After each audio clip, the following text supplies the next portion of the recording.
बहुत समय पहले की बात है जब देवता और असुरों के बीच भीषण युद्ध हुआ था। इस युद्ध में एक रहस्यमयी झील बनी जिसे रक्त सिंधु कहा जाता था, क्योंकि इसकी जलधारा खून से बनी हुई थी।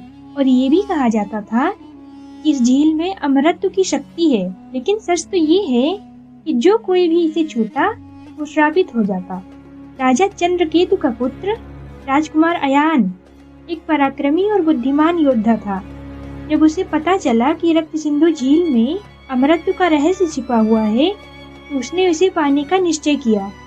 लेकिन उनके गुरु महर्षि अग्निधर ने उन्हें समझाया, ये शक्ति एक श्राप है अयान। जिसने भी इसे पाने की कोशिश की वह विनाश के अंधकार में खो गया। परंतु अयान ने किसी की भी नहीं सुनी और अपने मित्र वरुण और सेनापति दर्पण के साथ झील की ओर चल पड़ा। रक्त सिंधु झील घने जंगलों और पहाड़ियों के बीच स्थित थी।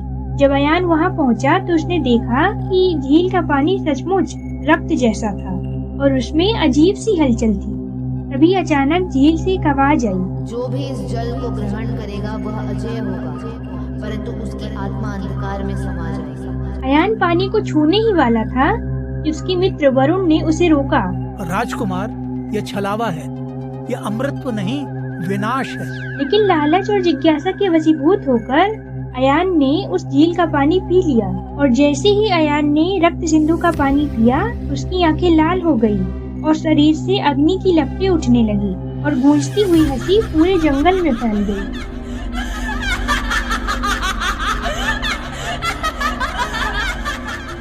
तभी सेनापति दर्पण चिल्लाया, राजकुमार आप ठीक हैं? लेकिन अब अयान अयान नहीं रहा। उसकी आत्मा पर किसी शक्तिशाली असुर का अधिकार हो चुका था। वह मुट्ठी भींचते ही पर्वतों को हिला सकता था, लेकिन उसके मन में केवल विनाश की आग जल रही थी। महर्षि अग्निधर पहले से ही ये भविष्यवाणी कर चुके थे।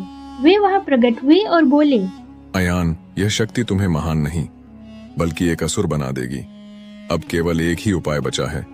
अगर कोई अपना सर्वस्व त्याग कर तुम्हारे लिए बलिदान दे तो तुम इस श्राप से मुक्त हो सकते हो। तभी वरुण ने आगे बढ़कर कहा, मैं अपने प्राण त्यागता हूँ।